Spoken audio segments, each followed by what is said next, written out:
The Bible is the infallible Word of God. It is enlightening, inspiring, instructional, and let's be honest, it's quite fascinating. You see, the Bible is full of historical accounts of real people who actually faced everyday situations, just like you and I. For example, every couple in the Bible had conflicts that they had to work through. Have you ever imagined what those conversations might look like? Well, here's your chance. LCF Entertainment presents Couples Counseling. I wonder who has an appointment today?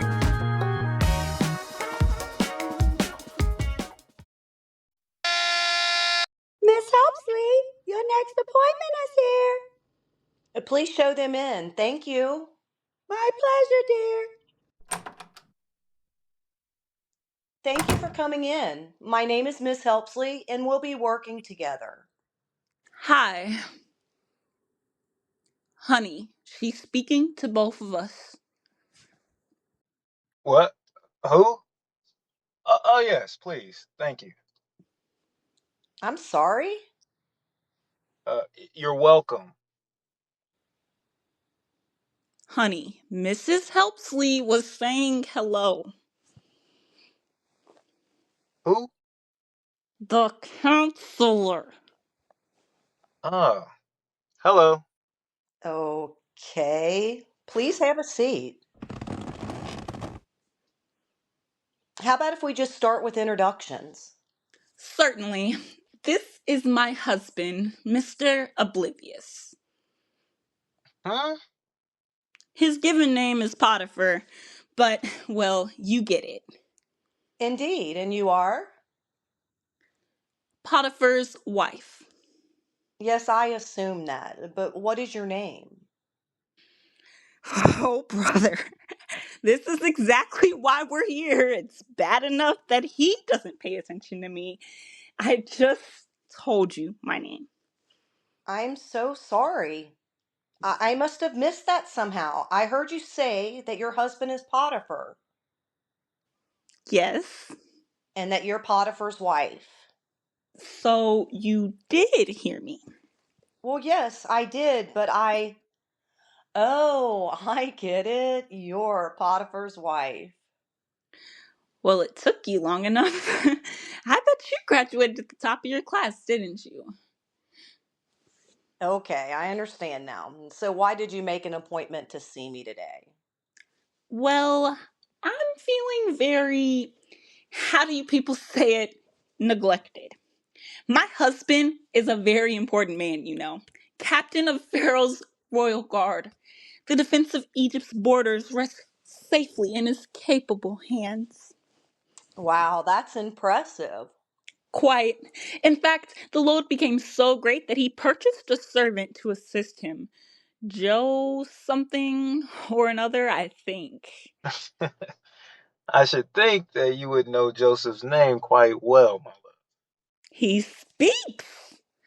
I speak when necessary, unlike the rest of our domestic staff who speak at length when there's a bit of juicy news being bandied about our home.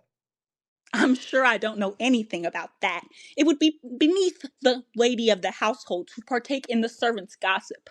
All I know is that Joseph, is it, has been so valuable to you that you haven't had to concern yourself with anything pertaining to your home, except what you eat. From what I understand, he's been an absolute treasure.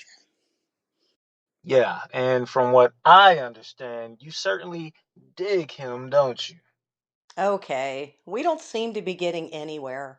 Potiphar, you seem to have something on your mind. Would you like to talk about it? Talk about what? How my beloved wife, the so called lady of the house, was infatuated? No, obsessed with my servant? Was it just Joseph, sweetie, or were there others? Others? Just what are you accusing me of, Potiphar? There was absolutely nothing going on between me and this Joseph person. Well, it wasn't for lack of you trying, was it? You think I didn't hear the servants whispering in the hallways about how their mistress was always trying to get under Joseph's cloak? and how he always denied you? Imagine, he was more faithful to me than you ever were, and like a fool, I got rid of him instead of you. Well, I never. Only because Joseph wouldn't let you. All right, all right. Potiphar, talk a little more about why you got rid of Joseph. Joseph was a smart kid, wise and prudent. He made my life easier. And he was blessed to the point that from the time he entered my employ, everything in it was blessed. And how did he happen to come to work for you? Well, I'm not sure about the whole backstory or anything because some Ishmaelites sold him to me as a slave. But he was much more than any slave. He had something like 11 brothers, and they were jealous of him, all except maybe his little brother. He talked about him a lot. He really missed that kid, and it's really crazy. Think about that. Potiphar, are you still with us? Oh, yes, yeah, sorry. After Joseph started working for me, I didn't have to give anything in my household a second thought. I could confidently leave everything in his capable hands. Everything except my lovely wife. Apparently, she wanted to be left in his hands too. How dare you? Well, your hands were never available, were they? What was I supposed to do? Like you said, you didn't give anything in your household a second thought. That included me, Potiphar. What are you talking about, you crazy woman? All of my hard work was for you, for us, to give you the lifestyle you deserved, and quickly became accustomed to, I might add. Why not? There was nothing else for me to do. Potiphar, I didn't marry you for your money. You barely had any when we were courting. Why didn't you tell him why you did marry him? He had just entered the military service under Pharaoh. You look so dreamy in your uniform. I just was so proud of you, protecting Egypt's borders and serving our nation. And then you worked so hard, you began to rise in the ranks so fast, I could barely keep up. Sergeant, lieutenant, then captain. And I was along for the ride. I knew nothing about being an officer's wife, hosting fancy dinner parties, wearing the right clothes, befriending those dreadful military wives. Ugh, so pretentious. I was so proud of you, and yes, I enjoyed having nice things, but I reminisce about those long summer days right before you enlisted, when we would spend 3 glorious months catching fireflies in clay jars. You would put a threadbare cloth over it, and when you caught a bunch of them, you released them all at once. You told me that I lit up your heart like they lit up the night sky. And you did. You still do. It just hurts to think that another man could light up your heart. That child? He could never light up my heart. No one else ever could. At least not like you. He was just there. Convenient. Accessible. I just wanted your attention, but I thought I could just command his, since he was already on our payroll. But the truth is, I just was glad when he ran away. Did I feel embarrassed? Yes. Rejected? Unfortunately, but I don't know what I would have done if he had gone along with it. I just I just wanted to feel desirable. I I was starting to even wonder if I was still attractive. And maybe I just wanted you to be a little jealous. To realize that your beautiful, vibrant wife had other options. Turns out, maybe I don't anymore. My youth is slipping away while you're out impressing Pharaoh and your troops leaving me at home alone in that empty, big house with nothing but shady servants, expensive trinkets, neither of which make good company, by the way. I had no idea you felt this way. How could you? You're never at home to know anything about me. So, Potiphar, Here's an opportunity to connect with your wife on an important level. She's communicating that she feels uncertain about your feelings. Tell me, dear, is it fair to say that you feel a little insecure these days? Insecure, uncertain, alone, desperate. What am I supposed to do? My job is very important. I'm needed at Pharaoh's side. I need you at my side too. Am I not important? Baby, you know you are. You really did all this to get my attention? You really didn't want the boy? What would I want with the boy if I have a man like you?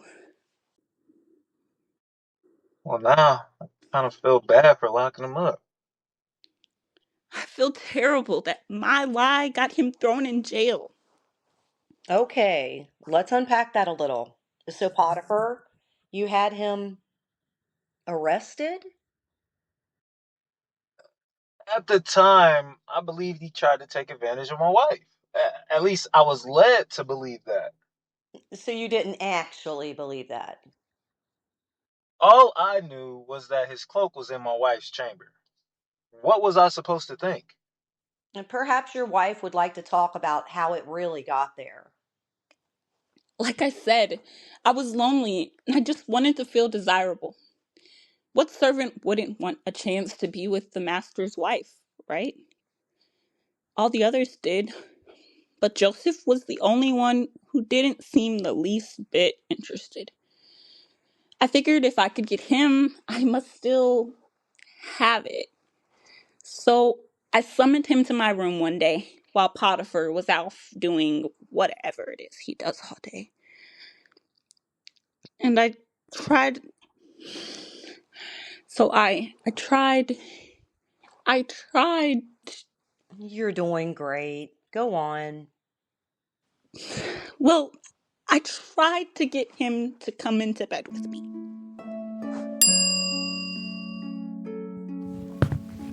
You rang, ma'am?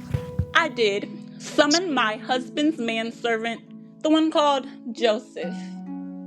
Right away, ma'am. Will that be all? Yes, that's all I need from you anyway. Enter.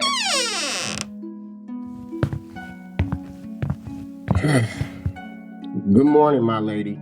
How may I serve you? Well. Let me count the ways. Come closer, Joseph. Let me look at you.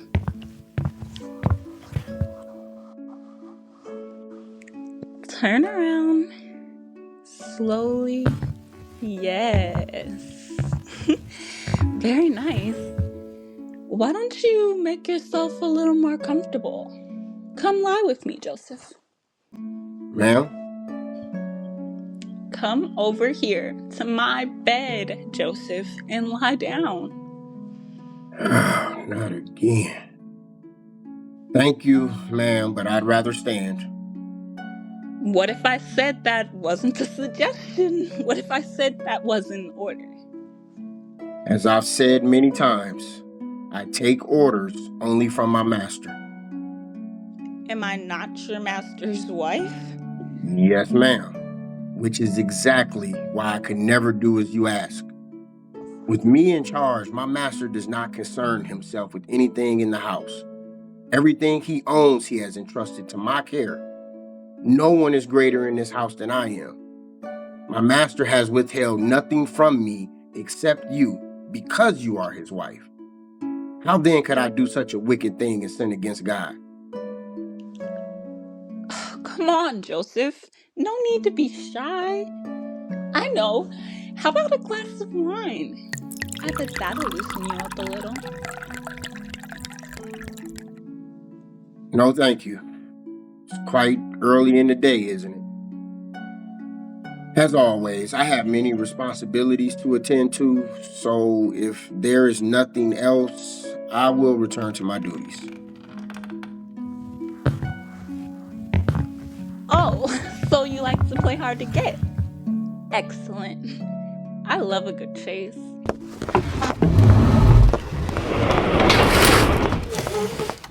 So, you see, Mrs. Helpsley, that particular morning I just decided I couldn't take the rejection anymore. That particular morning? How many days did this happen? You know what? Don't answer that. Please go on. So, I reached out to grab him and caught hold of his cloak. He was so intent on getting away from me that he shrugged out of it and ran out of the room. What did you do then?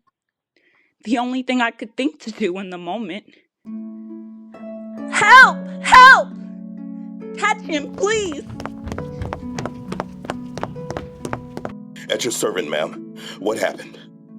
That Joseph, he tried to take advantage of me. Look, he took off his cloak and tried to get close to me, but he ran away when I screamed. How awful! Come, let's get you settled down. You've had a terrible fright. Yes, ma'am, we'll get right on it. You have my personal guarantee that Joseph will be found and brought to a swift justice. I'll notify the captain of the guard right away, ma'am.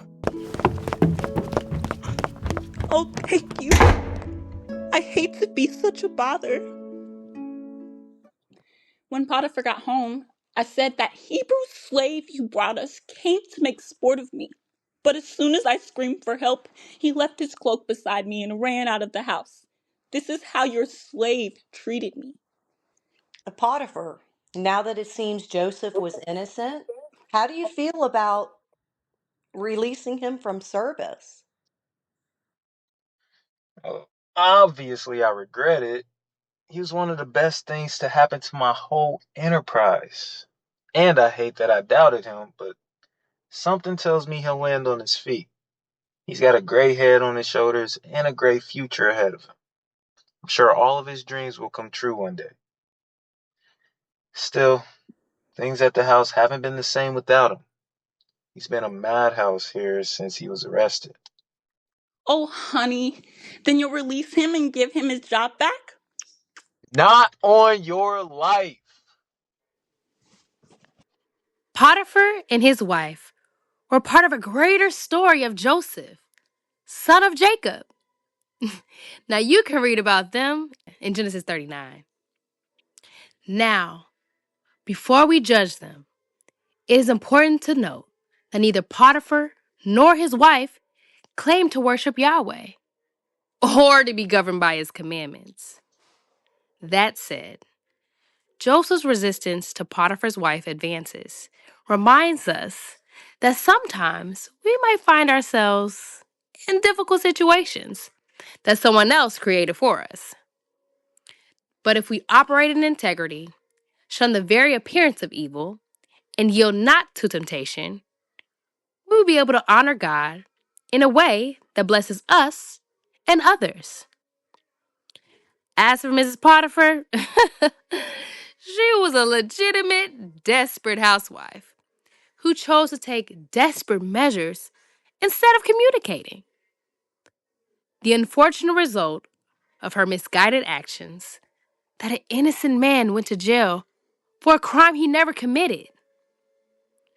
Ooh, but God worked it together for Joseph's good.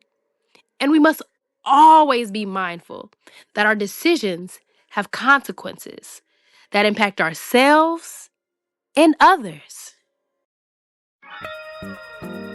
And there you have it, another counseling session for the history books. And as always, this session has something important to teach us about God, about purpose, about life, and certainly about relationships. So what did you take away from this session? Let us know in the comments, and we'll see you next time for Couples Counseling. Don't forget to make your next appointment on the way out. Couples Counseling is presented by Living Chronic Faith Incorporated, a faith-first organization who supports believers living with chronic diagnoses and those who support them.